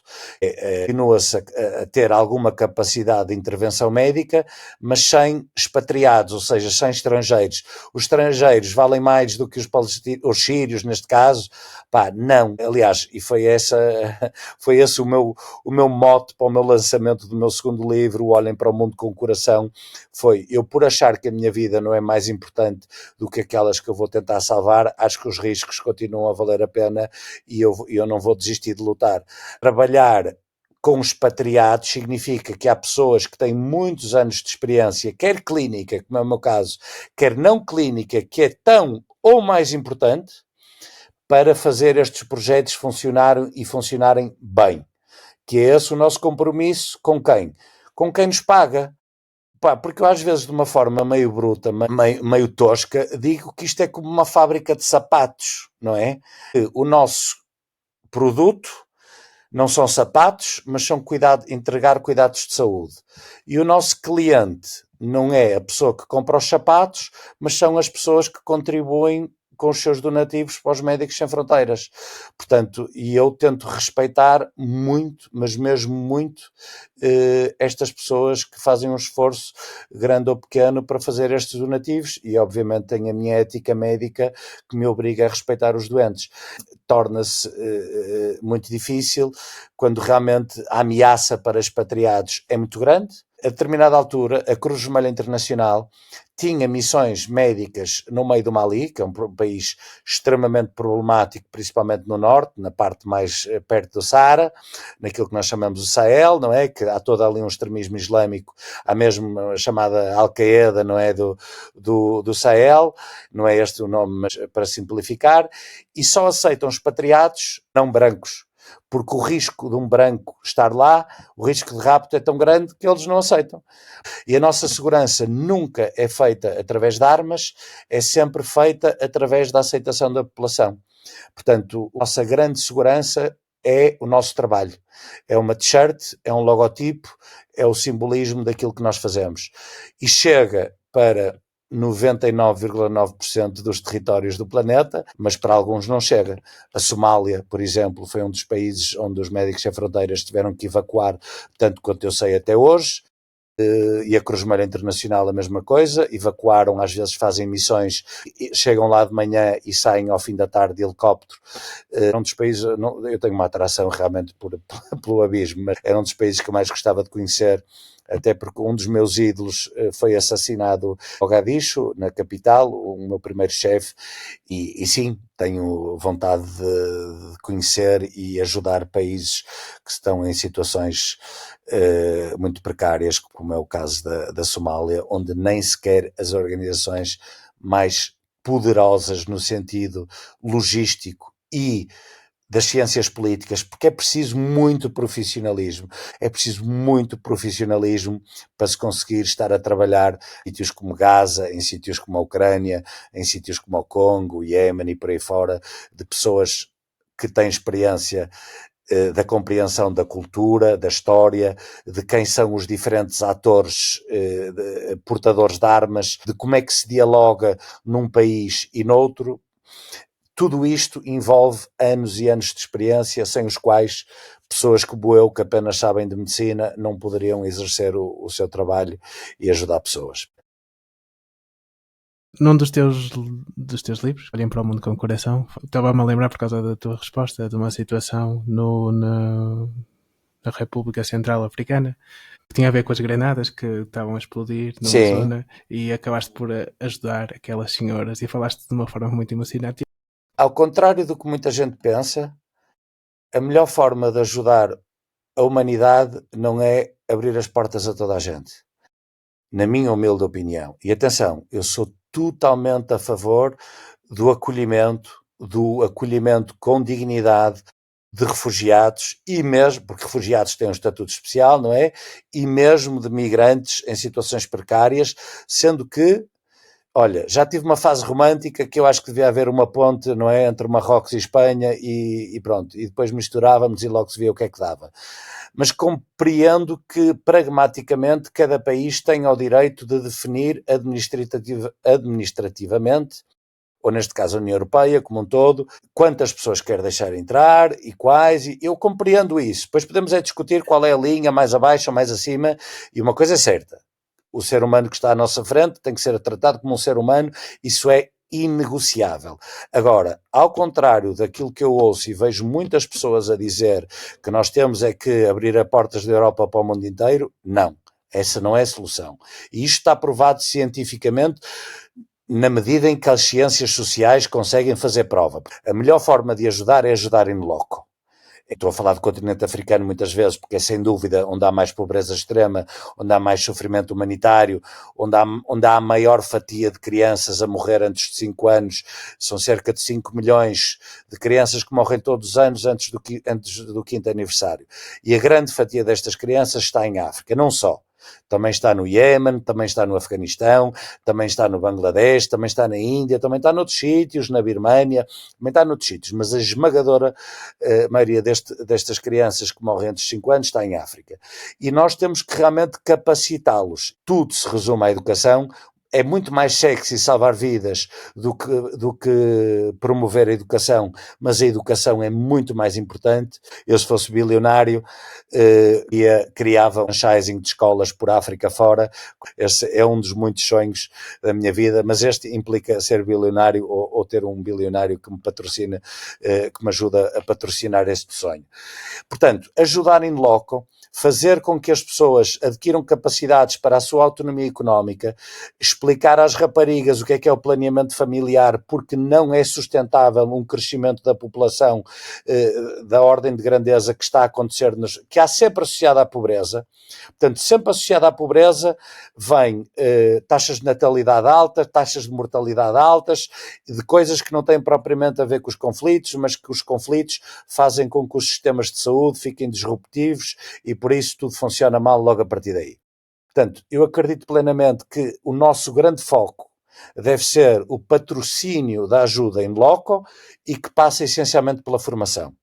Já estive em 2 sítios, na República Centro-Africana, eu trabalhei com enfermeiros que não sabiam contar a frequência cardíaca. Contar a frequência cardíaca, qualquer pessoa, mesmo não médica, sabe pôr os dedos no pulso e olhar para o relógio e contar durante 30 segundos e depois multiplicar por 2. E eu trabalhei com enfermeiros que tinham diploma de enfermagem e não sabiam fazer uma conta 5 vezes 10. 5 vezes 10. Portanto, esta, para mim, é a grande lacuna, o grande desnível é da educação. Há uma pessoa que explica isto muito bem, que é o Hans Rosling, uma das minhas inspirações, que escreveu aquele livro que é o Factfulness, que é só factos sobre ciência, sobre mundo, sobre mortalidade infantil, riqueza, emissões de CO2, o que tu quiseres, e ele tem TED Talks absolutamente fascinantes. E ele explica exatamente isso que eu estou a dizer. A Europa tem 500 milhões de pessoas, e mesmo já na União Europeia, a Europa alargada. Em África, neste momento, vive 1,4 milhões e tudo, 1.000 milhões, peço desculpa, e nos próximos 20 ou 30 anos chegará a 2,5, 3 e possivelmente chegará aos 4.000 milhões de pessoas até ao final deste século. Não é comportável socialmente. Se querem ajudar a humanidade, se querem ajudar o desnível na humanidade, sim, preocupem-se com aquilo que está à nossa porta, neste caso, os refugiados e imigrantes que batem à nossa porta, e nós, como não conseguimos fingir que não vemos, estamos mais empáticos em relação a este tema, mas é infinitamente maior o problema e infinitamente mais importante trabalhar no problema na sua origem, ou seja, trabalhar na doença e não no sintoma. Mais uma vez, só para terminar, só para dar uma ordem de grandeza, dizem que há cerca de 100 milhões de refugiados neste momento, dos quais 40 milhões são crianças, ok? Mas cerca de 500 milhões de crianças, portanto mais de 10 vezes mais, vivem nos 10 países considerados mais perigosos do mundo em termos de conflitos armados. Para percebermos que a verdadeira doença está do sítio de onde eles fogem. E nós podemos, não é, estar a apagar fogos toda a vida, mas se alguém continuar a pôr gasolina, não é, estamos... mais uma vez usando uma caricatura estúpida, a tentar esvaziar o mar com uma colher de chá. Sou totalmente a favor do apoio e integração de refugiados, mas que se passe a mensagem que se nós queremos verdadeiramente ter impacto, e chamem-me de savior, chamem-me o que quiserem, porque isso a mim, o que as pessoas pensam de mim já há muito tempo que deixou de me preocupar. Ajudar in loco é muito mais importante, muito mais impactante do que os receber. E uma coisa não anula a outra, porque eu costumo dizer que as boas causas não competem umas com as outras, mas adicionam-se. No fundo, o que queres dizer é que é necessário resolver os problemas no local de origem, mas eu, como ativista pelos refugiados, também acho que devo sublinhar que a violência que a Europa cria em centros de refugiados que mais se assemelham à prisão são realmente algo que é invisível para a maior parte das pessoas e olha, eu trabalhei com uma psicóloga, vou ser muito rápido, uma senhora já com uma certa idade, perto em Mossul, perto da guerra de Mossul, no Iraque, que foi a coisa mais parecida com Gaza que eu acho que aconteceu nos últimos tempos, na medida em que houve também uma quase terraplanagem de uma cidade inteira. Esta senhora psicóloga, depois de ter estado em Mossul, esteve num campo de refugiados numa ilha grega e disse que emocionalmente para ela foi muito mais duro ver o sofrimento dos refugiados nestas ilhas do que aquilo que ela viu em Mossul, uma das páginas mais negras da história contemporânea. Mas acho que aquilo que tu dizes é dito por muita gente e aquilo que eu estou a dizer, e que eu sei que as pessoas não discordam, mas que acho que é preciso ser dito com mais força e com mais vontade e com mais ação. Quantas ONGs é que conheces portuguesas que estão a favor do acolhimento de refugiados, que lutam contra a discriminação, que lutam contra o racismo? Muitas. E ainda bem, deviam ser mais. Quantas ONGs portuguesas é que tu conheces que fazem um trabalho no terreno com algum impacto significativo em África? Muito poucas. E olha que eu tenho um bom conhecimento sobre organizações não governamentais assim no geral. Eu estou a pensar aqui que conheço algumas, mas são moçambicanas. Acho que isso é...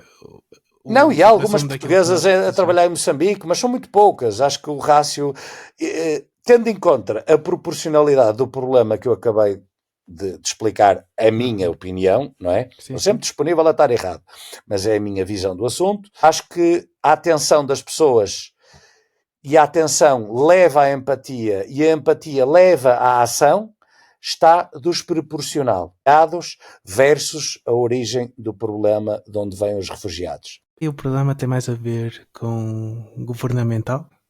Não sei até que ponto é que... Porque a educação é essencial, mas depois entra por outros parâmetros. E eu tenho aqui uma secção dos meus subscritores que podem fazer perguntas aos meus convidados e eu vou passar a ler a pergunta da Marina. O que é que aprendeste como médico nas organizações humanitárias, como os Médicos Sem Fronteiras, que achas que devia ser de conhecimento geral?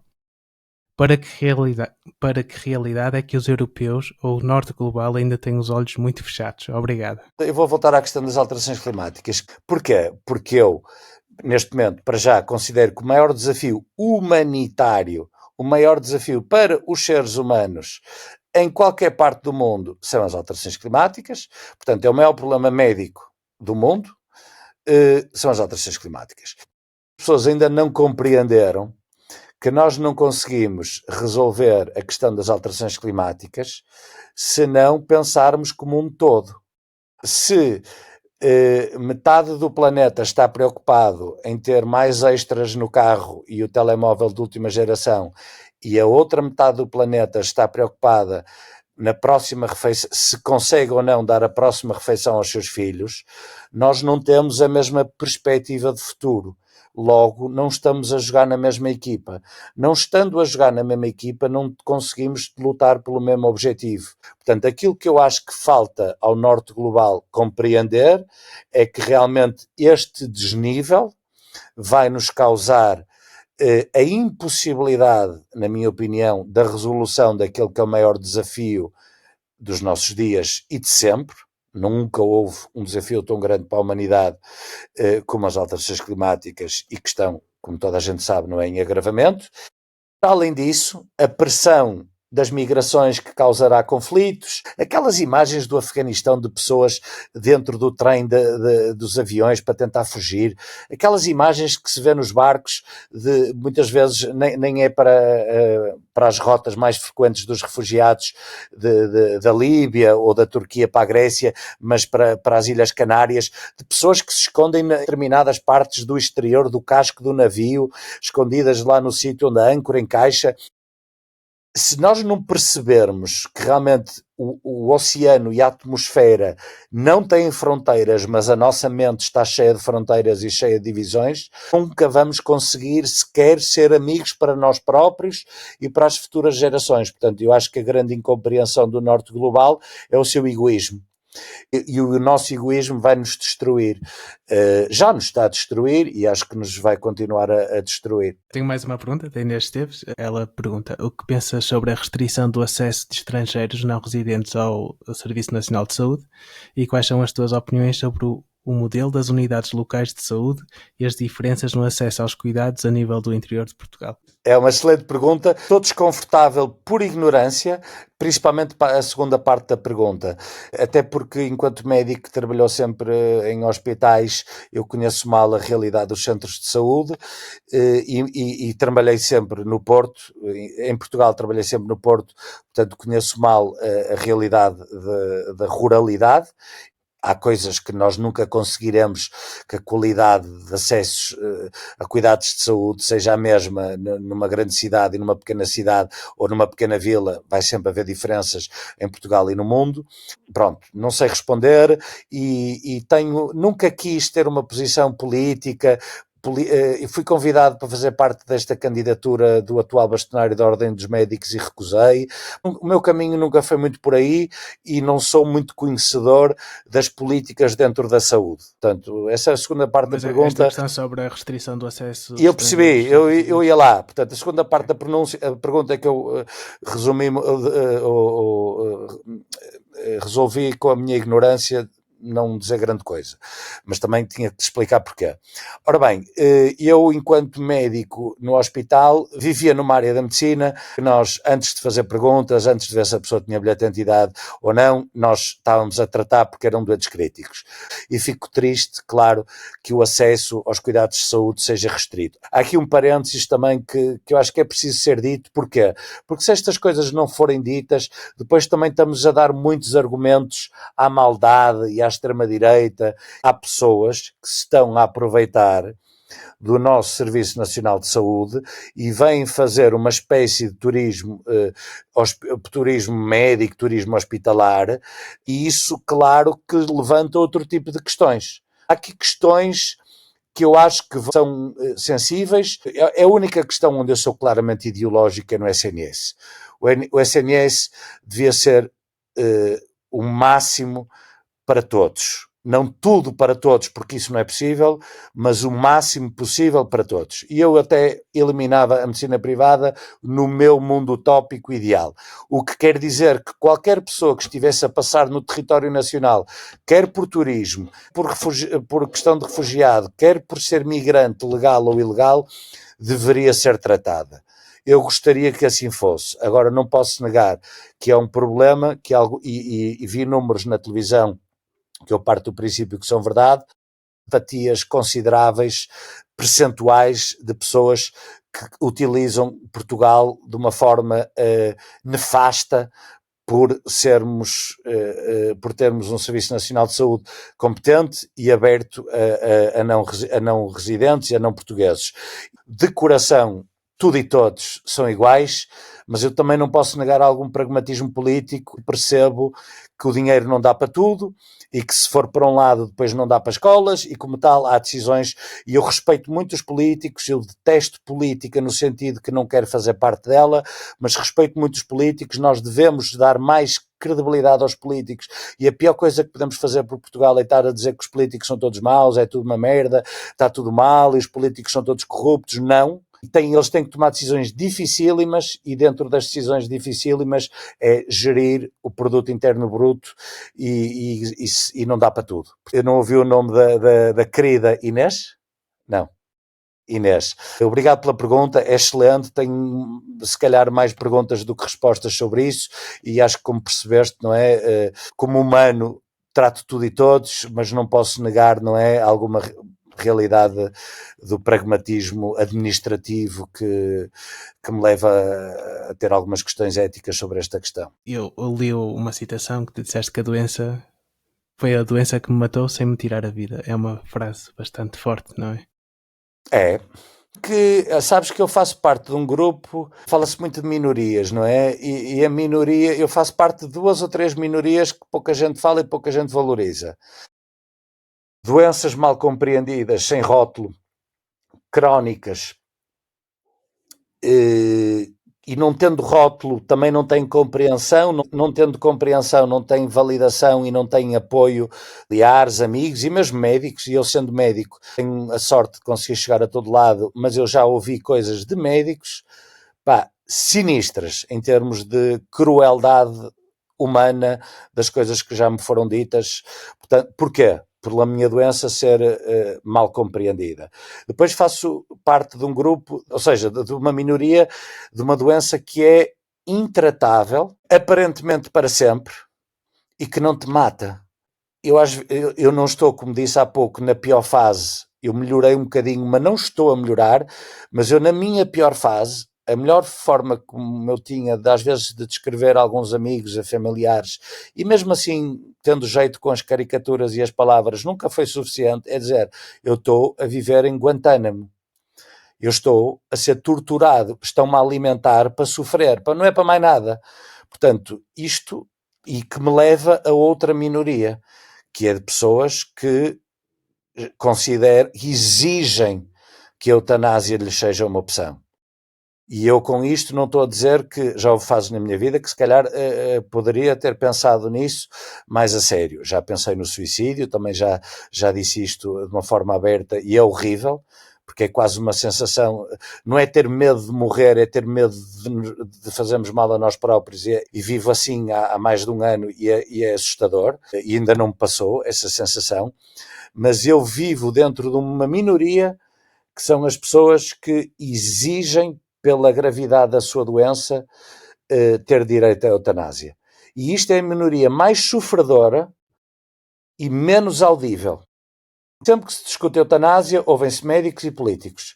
Ouvem-se muito poucos doentes.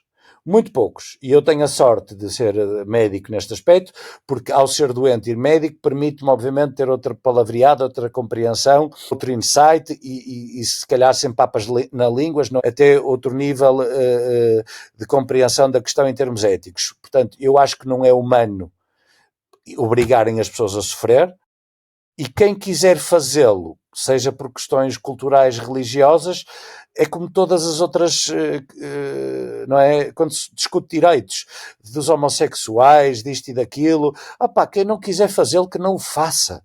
Está tudo bem. Eu, não, como médico, eu jamais persuadia até alguém a fazê-lo. Agora, eu como cidadão era a favor, como médico sou a favor, e como doente crónico de uma doença que me tirou tudo, não é? Que me tirou tudo, e depois de me tirar tudo ainda me leva a ter muitas dificuldades a sobreviver ao meu dia-a-dia. Portanto, e nesse aspecto, sim, sei o bom Euromilhões ao contrário, e estou, como qualquer pessoa que tem uma doença, a tentar sobreviver a ela e sobreviver aos danos colaterais que vêm à volta de uma doença, que são um bocadinho como a guerra de Gaza. As estimativas é que terão morrido 5 vezes mais pessoas pelos danos colaterais, falta de cuidados de saúde, falta de água potável, falta de comida, do que propriamente pelos tiros e bombas, e nós só estamos a contar os tiros e as bombas. E as pessoas muitas vezes numa doença não compreendem que às vezes tão cruel como a doença, ou tão ou mais sofredor como a doença, não é? A dor, é a família, os amigos, os colegas de trabalho, é muito duro ter uma doença crónica que nos atira para a cama e que faz com que o teu corpo seja inimigo de ti próprio, aparentemente, para a vida. É realmente difícil. Há sempre uma situação pior do que a nossa, e comparar desgraças é um exercício fútil, banal, fútil no sentido de que não leva a lado nenhum, não é? Lá está, se caiu-me realmente uma coisa, saiu-me na rifa, no acaso. Nunca pensei porque eu não me sinto especial, nunca vivi dessa dor, porque é que me calhou a mim? Não, porque eu sei que as doenças acontecem, citando a Lili Canessas, não é? Para morreres basta estar vivo, não é bem essa a citação, mas é parecida.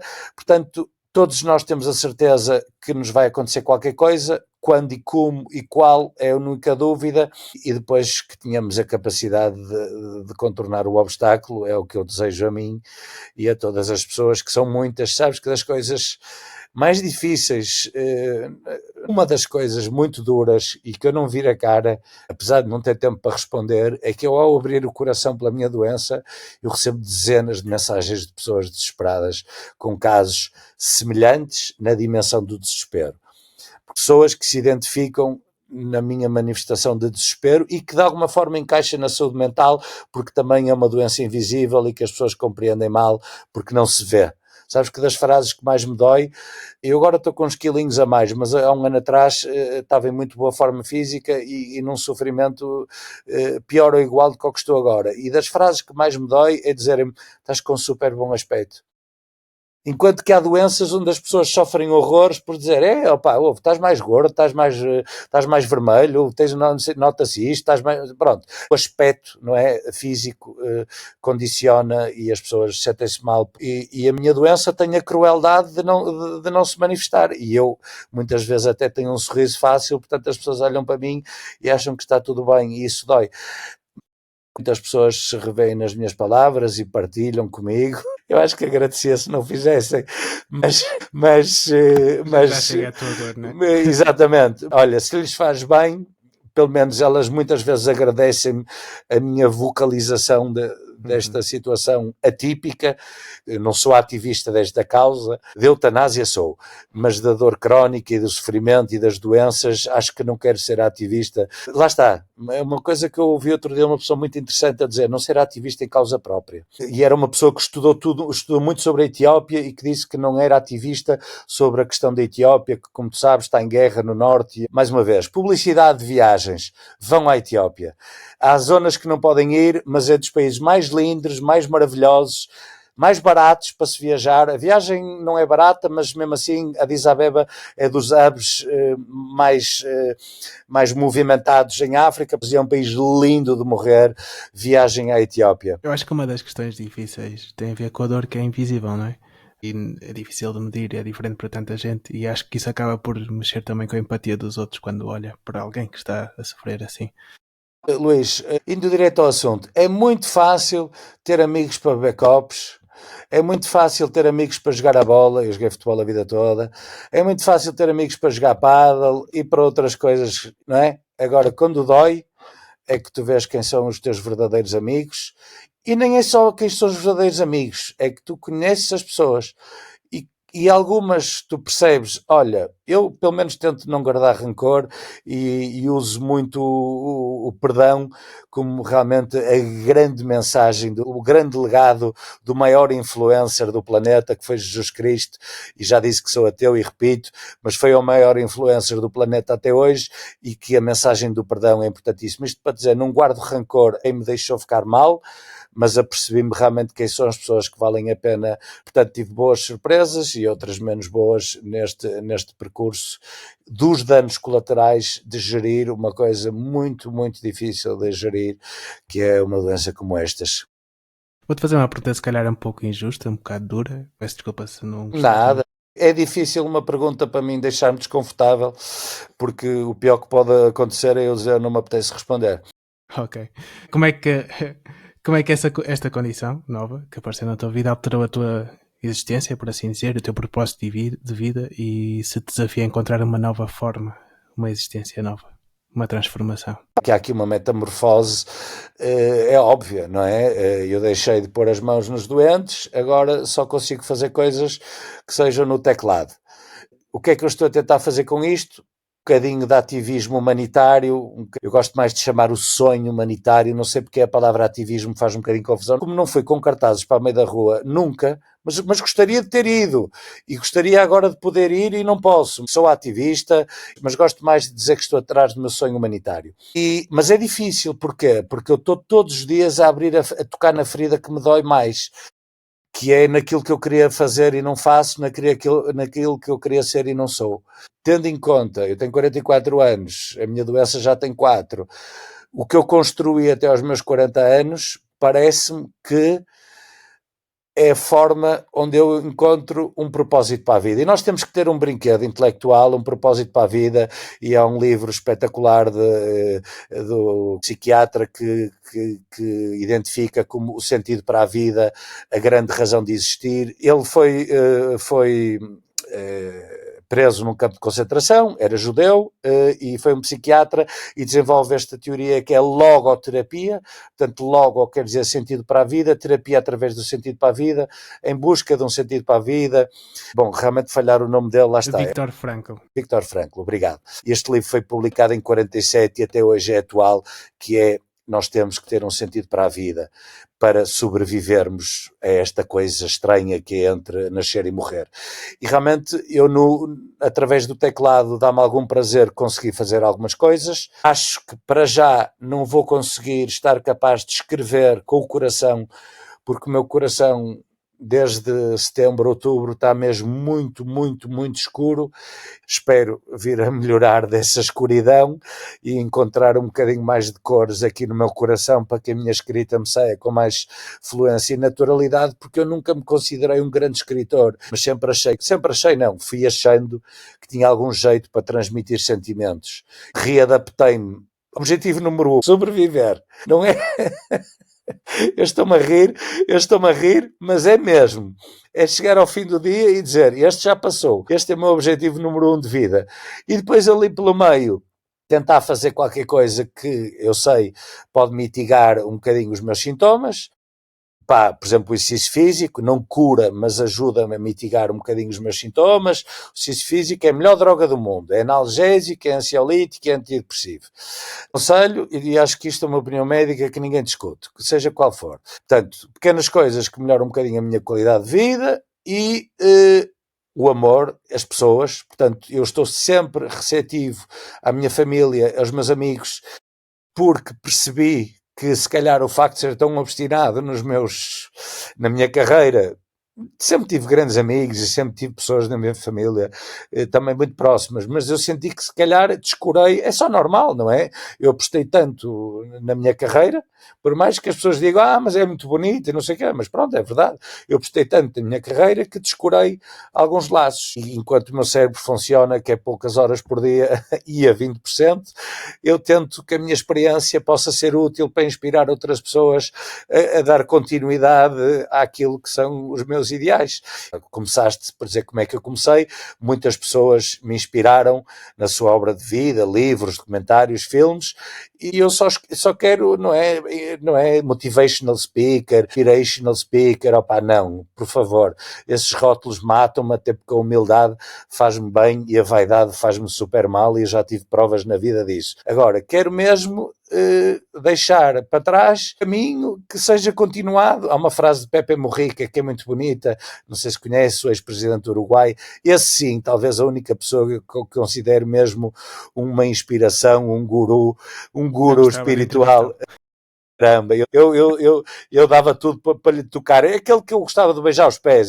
Há pessoas que vêem nos rockstars, nas estrelas de televisão, para mim, ou no Papa, que eu também admiro imenso, embora seja ateu.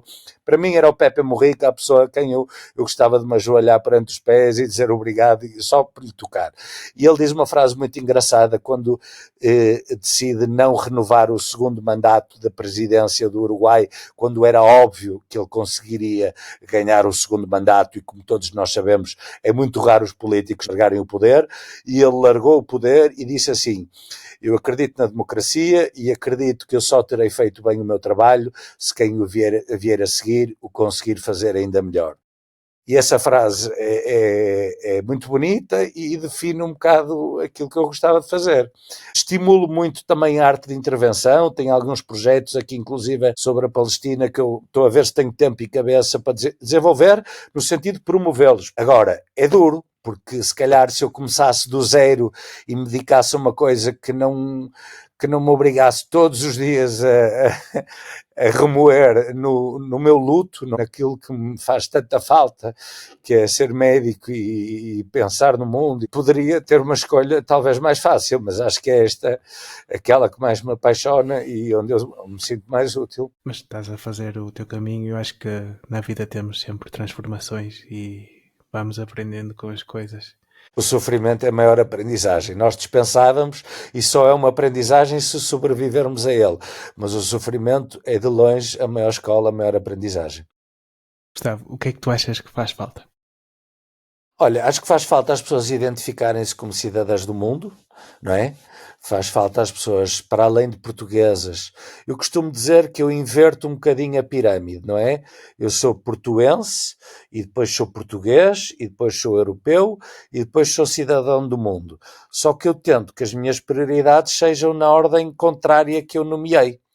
E eu acho que faz falta as pessoas, antes de dizerem que que são portuguesas, ou lisboetas, ou lá o que é, ou chinesas, ou o que for, dizerem: eu sou cidadão do mundo. Esta é a minha identidade principal. E se com isto juntarem a frase que mais ou menos resume aquilo que é a Declaração Universal dos Direitos Humanos, que já foi escrita também há quase 80 anos, juntarem a frase que todas as vidas são iguais e têm o mesmo valor, eu tenho a certeza que depois o resto acontece com naturalidade. É uma escolha. E não é do dia para a noite. E é uma escolha que tem que ser renovada.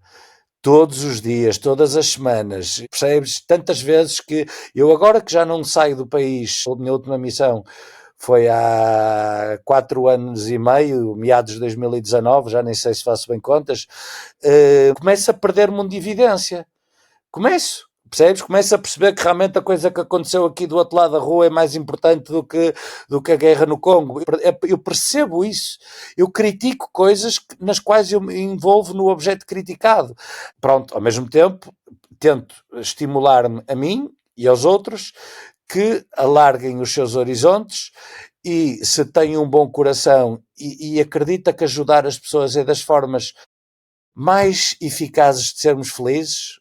É outra das conclusões que a medicina humanitária me trouxe até hoje, e também o meu ativismo, porque lá está, ao fazer coisas bonitas, ao conhecer projetos incríveis, ao depois ter agradecimentos genuínos por pequenas ajudas que dei aqui ou ali, são coisas que eu trocava por todos os Ferraris do planeta. Todos os Ferraris do planeta. A não ser que esses Ferraris me dessem depois para construir escolas em África. Aí se calhar já não sei se trocava. Há 200 anos nós não sabíamos o que é que existia do outro lado do mundo, não sabíamos. E agora sabemos, caramba. Agora já não há desculpas. Pá, não é preciso ser cientista, nem médico, nem biólogo para saber que debaixo da pele nós somos todos iguais. Nós sabemos isso, mas há pessoas Nós que sabemos põem em isso, causa. não é? E se tu tocares no fogo te dói, a mim também dói, a um chinês também dói, não é? A um russo, a um ucraniano, a um palestiniano, a um israelita, a um congolês também dói. Ah pá, então vamos tentar que não doa, não é? Vamos tentar que as nossas prioridades... Eu fui mesmo feliz ao ajudar, mesmo. E depois entra aquela coisa que é, não sei onde é que está o meu egoísmo no meio do altruísmo. Uma característica de todos os seres humanos é que a ajuda faz-nos bem. Ajudar alguém é das coisas que mais nos faz sentir bem. Só temos é que promover que a nossa empatia seja afinada, alargada, não é? E realmente isto envolve algum conhecimento de cultura, de desconstrução das religiões, das línguas, dos costumes, do que é negociável e do que não é negociável. Bom, isto sim, é uma discussão que é sempre, por exemplo, os Talibã decidiram que as mulheres não podem ir à escola. Epá, têm o direito? Eu acho que não, porque isso está na Carta dos Direitos Humanos, que todos, não é? Somos todos livres e iguais e todos temos o direito à educação e à saúde e tudo mais. Portanto, há certas decisões de grupo que mesmo que sejam feitas em maioria, eu acho que não são negociáveis. Tudo o resto, nós somos exatamente iguais, nós olhamos tanto para aquilo que nos difere e olhamos tão pouco para aquilo que temos em comum, e isso é que realmente precisamos de mais arte, precisamos, não é, que a música, os quadros, as esculturas, as expressões de humanidade nos façam realmente perceber isso, porque nós aprendemos português, matemática e outras coisas na escola, mas não aprendemos a sentir. Tenho essa ambição de entrar um bocado mais dentro das escolas, antes de ser português, antes de ser da cidade que, não é, eu adoro o Porto, não é, os meus companheiros de missão, pá, vomitavam de tanto me ouvir dizer que o Porto era a cidade mais bonita do mundo, mas quando estou aqui no Porto eu só digo: pensem no mundo, antes de portugueses, antes de europeus, somos cidadãos do mundo. Isto é que realmente é aquilo que nós todos devíamos cultivar cada vez que acordamos antes de escovar os dentes. Eu pedi à Locas, foi a minha convidada anterior, para te deixar uma questão. E Muito bem, que bom. É um bocado complexa e longa. Ui, vou ler. Vamos a isso. É como a Locas, que é uma pessoa interessantemente complexa, do pouco que eu conheço, que já é alguma coisa. Concordas que a ação humanitária, especialmente aquela que vem do norte global para o sul, carrega uma herança colonial e muitas vezes uma prática que pode ser vista como colonial e até racista? E se sim, o que achas sobre a possibilidade de descolonizar a ação humanitária? Como isso poderia ser feito na tua opinião? Obrigado. Não sei porque essa pergunta não me surpreende daquilo que eu conheço da Locas e olha, é até parte da conversa que eu ouvi do podcast. Portanto, se é uma forma de neocolonialismo, acho que não. Acho que as pessoas que têm mais ajudar quem tem menos não é uma forma de colonizar. Portanto, colonizar significa controlar politicamente. As ONGs não têm qualquer objetivo de controlar politicamente nenhum Estado, povo, nenhuma cultura. Depois, é verdade que há muito esta coisa do branco para o preto e por isso é que eu falei aqui um bocadinho do síndrome do white savior, desvalorizando, no sentido que é assim, opá, há pretos a ajudar brancos e brancos a ajudar pretos. É mais frequente, e eu não gosto muito desta designação norte global, sul global, mas ela é útil, porque a Austrália está no sul e pertence ao norte global, não é? Mas pronto, entre os ricos e os pobres, entre a metade do planeta que é rico e a metade do planeta que é pobre, e também não é metade, pronto, há vários níveis de tralalá, só acha que nós temos que ajudar a nivelar, através da medicina, através do ensino, seja através do que for. Eu, como te disse, fiz parte de organizações, aquelas que eu conheço melhor, os Médicos Sem Fronteiras, a Cruz Vermelha Internacional, que promoviam, inclusive, profissionais nacionais, vamos pegar no exemplo, por exemplo, do Congo, que pudessem depois fazer carreira e passassem a profissionais internacionais. E lá está. Por isso é que eu te disse que eu já trabalhei no Afeganistão com pretos do Ruanda e do Sudão do Sul, e eu estou a pegar em exemplos concretos, e também já fez-me confusão estar no Congo, fez-me confusão, não entra muito bem aqui nesta explicação, mas era pela minha inocência. Estar no Congo e de repente uma rapariga, uma expatriada ser do Haiti. Eu pensei assim, mas o teu país não precisa muito de ajuda? Mas depois percebi que realmente a organização promove o crescimento e nós só levamos os expatriados, atenção, nós, eu não sou nós, não há nós nenhum, porque eu nem sequer represento ninguém, mas só admiro a ação humanitária. Nós só se leva expatriados quando não se consegue encontrar pessoas com determinadas valências e competências naquele local. Por isso é que abrir um projeto em África, um hospital, exige muito mais expatriados do que, por exemplo, no Paquistão, porque no Paquistão tu tens recursos humanos locais muito valiosos. Portanto, se eu acho que se devia descolonializar, não. E depois é assim, é muito difícil também que organizações que são sediadas na Europa, as sedes, depois são ramificadas para todo o mundo, não sejam obrigadas, porque são obrigadas, a ter alguém que os represente. Portanto, a minha dúvida é, alguma forma melhor de fazer isto? Eu desconheço. Só através da política. Governo, sabes que teoricamente cada governo não está escrito, mas está implícito, devia dar 0,7% do seu NIB em termos de ajuda humanitária. Portugal dá 0,23% e nisto está incluído a ajuda aos ucranianos em Portugal, portanto com uma certa batota nas contas. Nós ajudamos muito pouco lá fora. Portanto, se isto podia ser feito a nível governamental, e eu claro que acho que sim e deveria ser promovido. Agora, se as ONGs fazem isto a título privado, porque as ONGs são organizações privadas, opá, eu só quero é que façam mais. Eu percebo que não há nada que levante mais questões éticas do que a ajuda humanitária ou do que a ajuda em si, porque nós a ajudarmos a uma pessoa a levantar-se do chão, estamos a dizer que ela não se consegue ajudar a levantar-se sozinha, não é? Portanto, estamos a inferiorizá-la? Ou então qual é a alternativa? É deixá-la no chão? Pá, eu não queria deixá-la no chão, eu preferia ajudá-la a levantá-la e realmente depois permiti-la, oferecer-lhe mecanismos para que ela não volte a cair. Agora, lá porque no passado os europeus colonizaram a África, que eu sou totalmente contra o colonialismo, a romantização do colonialismo, pá, sou totalmente a favor de uma versão mais honesta da visão do nosso passado. Já disse isto, inclusive, a cara ao nosso Presidente da República, que nós não devíamos bater no peito quando dizemos a palavra descobrimentos, ou então, quanto muito, deveríamos acoplar a palavra descobrimentos à palavra exploração, escravatura, genocídio, chamemos-lhe o que quisermos, tráfico humano, proporções literalmente históricas, para não dizer bíblicas, instrumentalizamos a religião para nosso próprio proveito económico, e eu não acho que as organizações humanitárias estejam a fazer isto. Agora, não há nada na vida que nós possamos fazer que esteja 100% certo e que não tenha uma percentagem de errado, que não levante dúvidas e questões, e como essas que a Locas levantou e que são super pertinentes. Estou super a favor que cresça a ajuda em loco, promovida por quem tem mais para quem tem menos. Se isto vem das colónias, ou de não colónias, ou de lá não sei o quê, isso já é outra história. Menos importante. Parece realmente que a Europa continua a ser rica, os Estados Unidos não colonizaram ninguém, pois não? Acho eu, quer dizer, depois entretanto já invadiram meia dúzia de países, mas não tem a história de colonialismo que nós portugueses e europeus têm, e é de onde vem a grande fatia de dinheiro da maior parte das ajudas das ONGs. Países que nunca colonizaram ninguém estão a tentar ajudar os mais fracos. Portanto, isto é neocolonialismo? Eu acho que não.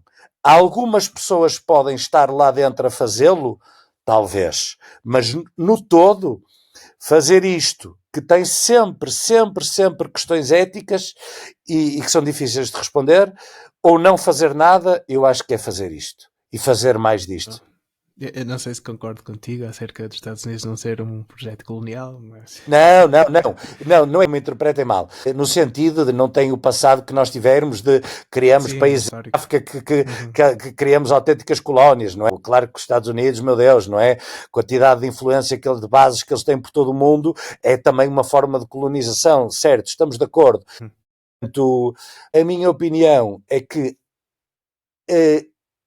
responder às questões éticas da ajuda, sim, mas primeiro que se faça ajuda e não inverter esta questão, que é, se levanta questões éticas, então não faço nada. Não, eu acho que temos mesmo que nos aproximar das pessoas mais pobres, dos povos mais sofredores. Infelizmente estão quase sempre acoplados a locais de conflito, não quer dizer por si que sejam perigosos, porque as grandes organizações e mesmo as pequenas trabalham, lá está, até onde a sua plataforma de segurança lhes permite. É mais perigoso ir ao Rio de Janeiro do que ir a Cabul. E quantas pessoas conheces que já foram ao Rio de Janeiro e quantas pessoas conheces que teriam coragem de dizer aos pais que vão para Cabul fazer uma missão? Poucas, não é? A análise do risco científica é muito diferente da análise emotiva. E as pessoas acham que ir trabalhar para um país em guerra é quase morte certa, e não é. É feito dentro de circunstâncias que, assumindo que há alguns riscos maiores do que, por exemplo, Portugal, que é um dos países mais seguros do mundo, mas, ainda assim, trabalhamos sobre regras de segurança que nos diminuem os riscos ao mínimo possível, e isto envolve viver em circunstâncias muito difíceis. Mas eu acho que a pergunta da Locas é muito importante, porque eu sei que há muitas pessoas que pensam assim e que eu discordo, que é pôr estas ideias do white savior e do neocolonialismo à frente daquilo que eu considero mais importante, que é os que têm mais ajudarem os que têm menos. Espero que a Locas, não sei se vai ficar contente com a resposta, porque o objetivo não é agradá-la, o objetivo é ser sincero e dar o meu melhor da minha reflexão, experiência e coração. Mas espero que pelo menos se sinta respondida. Sim. Espero que sim. Eu vou depois notificar a Locas para ela ouvir a tua resposta. As opiniões são bem-vindas aqui neste podcast. Vamos terminar. E agora, desculpa, deixa-me só dizer isto.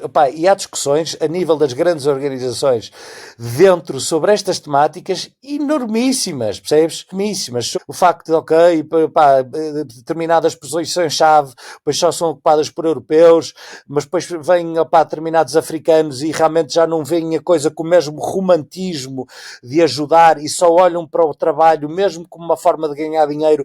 Vou dar um exemplo. Estava na República Centro-Africana a trabalhar com um congolês. E isto é um exemplo real. E senti-me super desconfortável porque ele, e eu vi isto em alguns padrões, interpretava aquilo como quem trabalha para uma multinacional e só estava preocupado com o seu relatório e com aquilo que ficasse bem e só queria subir na carreira. E para mim aquilo é tão aberrante que eu sinto-me uma obrigação, e não sou o único, percebes? A não olhar para o relógio, a estar-me a cagar o que é que as pessoas pensam do meu relatório de final de projeto. Portanto, este balanço Este equilíbrio, que eu não sei qual é, se é 40-40, 50-50 ou o que for, mas é muito importante que exista. E pronto, e acima de tudo é nivelar o desnível económico e social e de saúde que existe entre as diferentes partes do planeta. Gustavo, muito obrigado por estares aqui. Primeiro, como estamos a terminar, queria saber se queres partilhar algo que seja essencial, que o mundo precise de saber para entender a tua história. Não, olha, por acaso acho que não. Não venho assim com nenhuma carta debaixo da manga, nem nada entalado na garganta. Vou-te pedir para deixares uma pergunta para o meu próximo convidado. Será o Luca Argel, é um cantor e compositor luso-brasileiro, radicado em Portugal há mais de 10 anos, e tem projetos artísticos que conciliam pesquisa histórica, ativismo político. Eu perguntar-lhe-ia até que ponto, dentro do mundo artístico, não deveria ser ainda mais estimulada a arte de intervenção. Partindo do princípio que deve haver arte que não é de intervenção, arte tão estúpida como pintar uma pedra ou falar sobre a primavera ou o inverno que acontece todos os anos, é perfeitamente legítima, mas como eu sou um admirador tão grande do poder da arte, porque a arte consegue chegar às pessoas de uma forma que a análise fria dos números não consegue, porque é que não há mais artistas, eventualmente popstars e super artistas brasileiros, internacionais, do que for, não é? Que percebem e que abraçam a importância da arte de intervenção. Muito obrigado, Gustavo. Foi realmente um prazer, um privilégio ouvir-te 2 horas seguidas. Aprendi imenso e foi mesmo um prazer ter-te aqui no nosso podcast. Espero que os nossos ouvintes gostem do episódio, tanto como eu gostei. E eu é que agradeço, Luís, é genuíno e recíproco o meu agradecimento e gostei muito de conversar contigo. Acho que se notou também, até porque eu sou fraco a fazer máscaras quando estou aborrecido, nota-se bem. Portanto, para o teu trabalho, pela tua pesquisa, as pessoas não percebem, não é? Que isto envolve muito trabalho e o teu foi excelente e espero que continues a trazer pessoas aqui. Faltam por aí inspirações, é realmente difícil às vezes encontrá-las, juntá-las e multiplicá-las e inspirando-nos uns aos outros, é importantíssimo e obrigado por estás a fazer parte desse percurso tão importante.